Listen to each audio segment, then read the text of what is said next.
Hello, everyone. Welcome back to the podcast. I'm Sophie, and I'm here with Leo, as always. How are you today, Leo? Hey, Sophie. I'm good. A little tired, but in a nice way. You know, one of those days where your head is full, but your heart feels calm? I know that feeling so well. Today feels special to me, actually, because we are talking about something very close to my heart, the English we never learned at school. Yes, that English. The English you need in real life, but nobody really showed us. At school, we learned rules, lists, and tests. But when I first spoke to real people, I felt lost. Same here. I remember knowing many words, but not knowing how to sound natural. I could pass exams, but I could not order coffee without stress. And that feeling stays with you for years. You think, why is this so hard for me? But the truth is, nobody taught us this kind of English. Exactly. Today we want to talk about that. Not like teachers, but like two people sharing real experiences. If you are listening and you feel the same, you are not alone. Before we start, please like this video if it helps and subscribe to the channel so you don't miss future episodes. All right, let's begin. You know, when I think about my English classes at school, I remember books, desks, and silence. Everyone was scared to make a mistake. Speaking felt dangerous somehow. I feel the same. I remember sitting there knowing the answer in my head, but my mouth would not open. I was afraid of saying something wrong and feeling stupid in front of others. Yes, and that fear follows you outside the classroom. Years later, you meet someone who speaks English, and suddenly your mind goes empty. Even simple sentences feel heavy. That happened to me when I traveled for the first time. I stood at the airport holding my ticket, and the worker asked me a simple question. I understood the words, but I froze. That moment hurts because you think, I studied this language for years. Why can't I answer? But school English was never about real moments like that. Exactly. We learned how to fill blanks and choose the right option. We did not learn how to breathe, smile, and speak like a human being. And we never learned that it's okay to be slow. In real life, people wait. They listen. But in school, everything felt fast and stressful. That pressure changes how you feel about the language. English becomes a problem, not a tool. Something you must survive, not something you can enjoy. I remember thinking that English was only for smart people, or for people who started very young. I told myself stories that were not kind. Me too. I used to say, I'm just not good at languages. But later I realized it was not about talent. It was about how we learned. Yes, we never learned how English lives in daily life, like small talk. Nobody taught us how to say simple things like how your day is going in a natural way. Or how to show feelings. At school, everything was correct or incorrect, but real English is full of feelings, pauses, and small mistakes. I remember my first real conversation with a foreign friend. I kept thinking in my own language first, then translating. It was exhausting.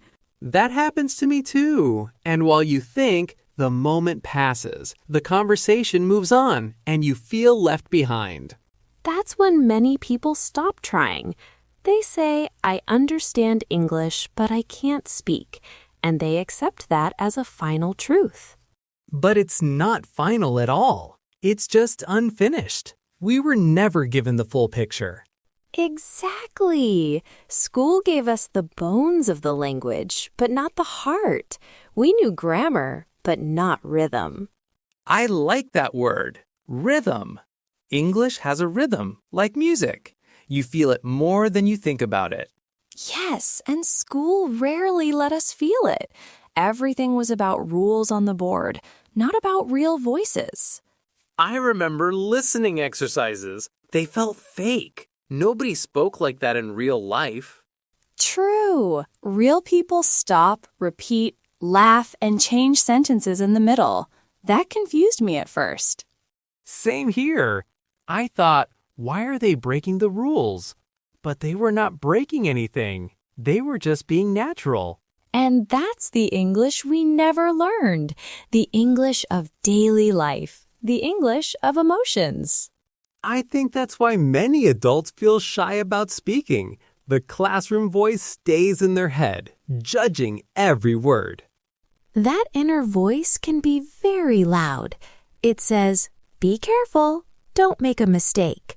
But real communication needs courage, not perfection. I learned that slowly. I started speaking even when my sentences were simple, and something changed. What changed? I felt lighter. People understood me. They did not care about my small mistakes. They cared about my meaning. That is such an important moment when you realize communication is about connection, not grammar. Yes, and that moment never came at school. It came from real conversations, real listening. I had a similar experience at work. I had to speak English in meetings.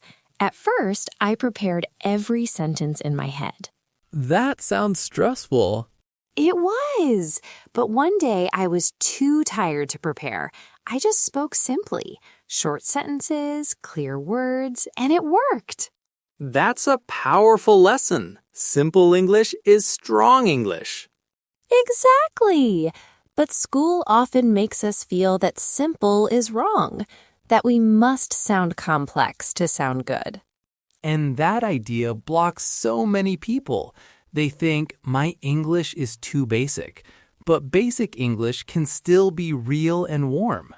Yes, you can share stories, feelings, and ideas with simple words. You don't need big sentences for that. I wish someone told us that earlier. It would save years of fear. I agree. That's why conversations like this matter, to remind people that they are not broken. And that learning English again, as adults, can be kinder, slower, more human. I love that word, kinder. We deserve kindness in learning. So true. English should feel like a door, not a wall. And maybe today, someone listening feels that door opening a little. I hope so, because once you see English as a living thing, not a school subject, everything changes. Yes, and this is only the beginning of that story. When I think about why school English felt so distant, I realize it never showed us how English fits into real moments, like when you're tired after work, or nervous before a phone call, or excited to tell someone good news. That is very true, because real-life English is not clean or perfect. It is mixed with feelings, pauses, and sometimes confusion, and we were never allowed to be confused in class. Yes, confusion was something to hide, not something normal, and that made many of us believe that if we didn't understand immediately, then we were bad at English.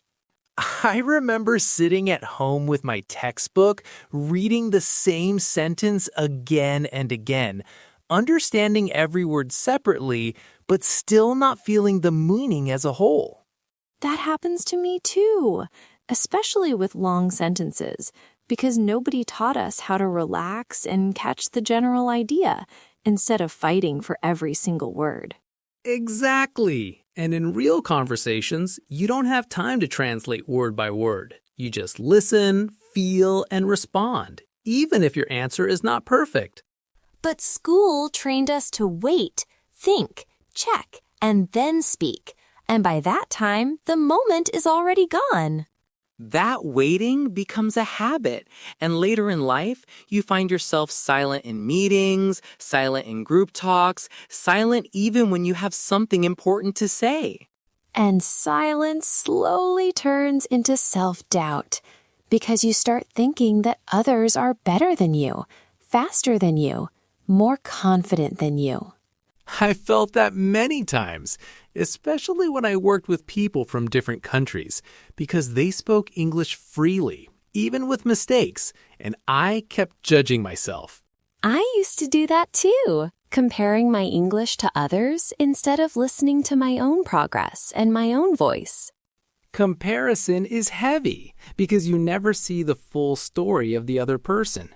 You only see their confidence, not their fear. Yes, and many of them also struggled at some point, but nobody talks about that stage, so we feel alone.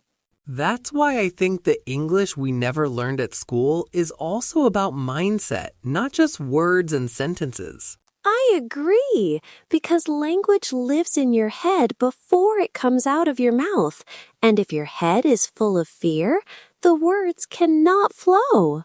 One thing that helped me was allowing myself to sound simple, almost like a child, because children don't feel shame when they speak. That's such a good point. Children focus on meaning, not form, and somehow we lose that freedom as adults. School teaches us to protect ourselves from mistakes, but real learning starts when we stop protecting and start trying. I remember the first time I said, "I'm not sure," in English during a conversation, and instead of stopping, the conversation became warmer. That phrase is powerful because it shows honesty, and honesty connects people more than perfect grammar ever could. Exactly, and it's such a simple, everyday expression, but we rarely practice things like that in class. We practiced how to be correct, not how to be human. And being human means sometimes searching for words, sometimes changing a sentence in the middle, sometimes laughing at yourself. I used to feel embarrassed when I had to repeat myself, but now I see it as part of communication, not a failure. Same here, because repetition helps understanding, and most people are happy to listen if they feel your effort. That effort matters more than your accent or your speed. Speaking of accent, school made many of us afraid of sounding different, but accents are just signs of stories and journeys. Yes, every accent means you learned another language, and that is something to respect, not to hide. I wish teachers told us that more often, instead of pushing one correct sound as the only goal. That pressure made many people stop speaking completely, even though they understood a lot. And understanding without speaking can feel very lonely, because language is meant to go out, not stay trapped inside. That trapped feeling is heavy, like having thoughts you cannot share. But when you finally speak, even with basic words, it feels like opening a window. Fresh air comes in, and suddenly English feels lighter. I think another thing we never learned is how to be patient with ourselves. Yes, patience is missing in school learning because everything is about deadlines, exams, and fast results. But language grows slowly, like a habit, not like a test score. When I stopped measuring my English by levels and started measuring it by comfort, my stress went down. Comfort is such a good word because feeling comfortable means you can breathe while speaking. And when you breathe, you think better, you listen better, and you enjoy the moment more. Enjoyment is important because without it, learning becomes a fight. I fought English for years instead of walking with it. Me too. And now I see that English can be part of daily life, like listening to a podcast while cooking or thinking in simple English during a walk. Those small moments teach more than long grammar lessons sometimes. Because they are real, and reality stays in your memory longer. That's the English we missed at school, the English that lives quietly in daily routines. And the good news is, it's never too late to meet that English. Yes, adults can still build a new relationship with the language, one based on trust instead of fear. Trust takes time, but every small conversation helps. Even talking to yourself in English can help because it removes the pressure of being watched. That's true, and it builds confidence in a safe way. Confidence grows when you realize you don't need to be perfect to be understood. And once that idea settles in your mind, English starts to feel like a friend, not an enemy. A friend you are still getting to know, slowly and gently. And that gentle way of learning is something school never really showed us. But we can show it to ourselves how. I think one of the hardest parts of learning English as an adult is carrying old memories from school, because those memories quietly sit in your mind and tell you how English is supposed to feel. Yes, and those memories are often connected to stress, red marks, and the feeling of being judged, even when nobody is judging you anymore. Sometimes I notice that my shoulders get tense when I have to speak English, even if I know the words. That happens to me too, especially in new situations, because my body remembers the old fear even when my mind knows I am safe. It's strange how learning a language can leave emotional marks, not just knowledge gaps. And school never talked about that side, as if emotions had nothing to do with learning. But emotions are everywhere in language because we use language to connect, to explain ourselves, and to feel seen. When you are afraid, your sentences become smaller, your voice becomes quieter, and your ideas stay hidden. I remember moments when I had good ideas in meetings, but I stayed quiet because I didn't trust my English enough. That feeling stays with you afterward, and you replay the moment in your head, thinking about what you wanted to say. Yes, and that replay can be painful because it feels like you failed yourself, not just the language. For a long time, I blamed English for that feeling. But later I realized it was not the language, it was my relationship with it. That's such an important difference because a relationship can change. Exactly, and changing that relationship starts with small, kind steps, not big promises. One small step for me was accepting silence, not as weakness, but as a moment to breathe and think. That's interesting, because silence used to scare me, but now I see it as part of conversation, not the end of it. Real conversations have space, and that space gives you time to find your words. School conversations never had space. Everything felt timed and controlled. Which made speaking feel like a performance, not a connection. And performances are stressful because you feel watched. When I stopped performing and started sharing, English felt softer. Sharing is a good word because it means you're giving something, not proving something. Exactly. And when you share, people usually meet you halfway. I noticed that native speakers often help naturally by rephrasing or slowing down if they feel your effort. Yes, most people want understanding, not perfection. But school trained us to believe that mistakes are bad instead of useful. I wish we learned that mistakes are signs of movement, not failure. Because if you never make mistakes, you probably never speak. And not speaking is the biggest mistake of all. That's true, and it took me years to understand that avoiding mistakes kept me stuck. I think another thing we never learned is how to listen without panic. What do you mean by that? I mean, listening without trying to understand every word and without getting scared when you miss something. Oh, yes, I remember missing one word and then losing the whole sentence because I focused on that gap. Exactly. And real listening is about catching the main feeling, not every detail. When I started doing that, conversations became less tiring. Less tiring is important because tired learners stop learning.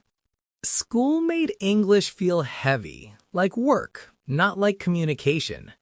But when English becomes part of daily life, it feels lighter. Like hearing English in a song and understanding just one line, but feeling happy about it. Those small moments build confidence quietly. And confidence grows when you stop asking, is this correct? And start asking, is this clear?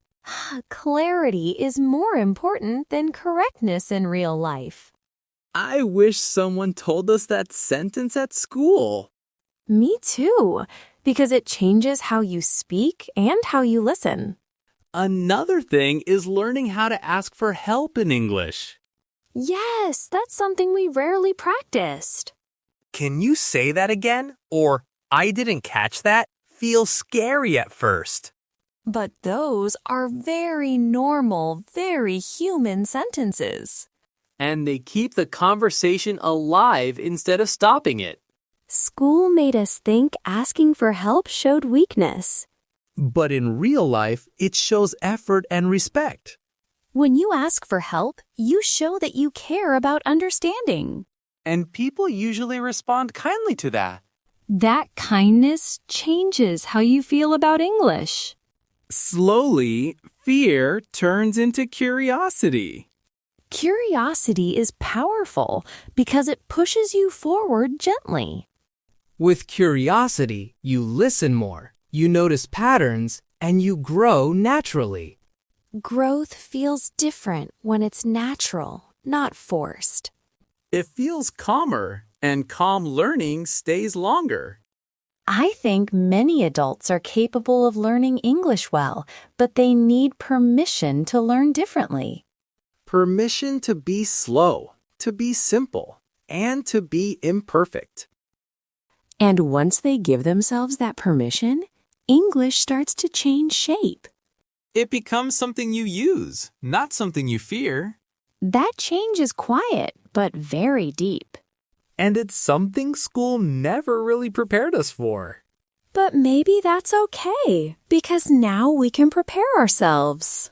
When I look back now, I see that learning English again as an adult was not really about starting from zero, but about cleaning the old dust from what I already knew and learning how to trust it in real situations. Even when my sentences were slow or my words were simple, I had to accept that my English did not need to sound impressive. It only needed to sound honest. And that idea slowly changed how I felt every time I opened my mouth to speak. I completely understand that, because for me, the biggest change happened when I stopped asking myself how I sounded and started focusing on what I wanted to say, since meaning gave me direction while fear only made me quiet. Once I began to care more about sharing my thoughts than protecting my image, English became less of a test and more of a bridge between me and other people. That bridge idea is important because language is meant to connect, not to separate people into groups like good speakers and bad speakers, which is something school often did without meaning to. In real life, nobody asks about your level or your exam score.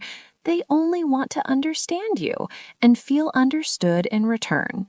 And understanding is not only about words, it is also about tone, intention, and patience, which are things we almost never practiced in class. I learned patience later by noticing that conversations do not break just because you pause, think, or even make a small mistake along the way. I remember feeling surprised the first time someone waited for me to finish a sentence instead of interrupting or correcting me, because that waiting felt like respect. That moment taught me that I was allowed to take space in a conversation, even with basic English. Yes, taking space is something many learners are afraid of because they feel like guests who should not talk too much. But language does not belong to only one group of people. English is a shared space, and everyone who learns it has the right to use it in their own way. When learners understand that, they stop shrinking themselves, and their voice becomes clearer over time. Not louder, but more confident and steady. Confidence does not mean fast speaking or big words. It means trusting that your message matters. I think that trust grows when you see that communication works even when it is imperfect, because real conversations are flexible and forgiving. People repeat, rephrase, and help each other all the time. Even native speakers do that without thinking. That's such a good point, because we often imagine native speakers as perfect, but they also forget words, change sentences, and explain themselves again when needed. Seeing that helped me feel more equal, less like an outsider. Feeling equal changes everything, because then English becomes a shared tool instead of a wall you have to climb. Once that wall disappears, learning feels lighter and more natural. I also noticed that when I stopped rushing myself, I started enjoying English in small moments, like understanding a joke, following a story, or expressing a feeling clearly for the first time. Those moments are quiet, but they stay with you. And those quiet moments slowly build a new story in your mind, one where English is not connected to fear or failure anymore, but to growth and connection. That new story is powerful because it replaces the old school story. I think many listeners are carrying that old story right now without even realizing it, and they think their problem is vocabulary or grammar. But very often, the real problem is how they feel when they use English. Changing that feeling takes time, but it starts with small choices, like choosing to speak even when you are unsure, choosing to listen without panic, and choosing to be kind to yourself during the process. Kindness is something we keep coming back to, because without it, learning becomes heavy again. With kindness, even slow progress feels meaningful. And slow progress is still progress, even if school taught us to believe otherwise. Language learning is not a race. It is a long walk, and everyone walks at a different pace. I love that image because a walk allows you to look around, notice details, and breathe, instead of only focusing on the finish line. When English becomes a walk, you stop feeling tired all the time.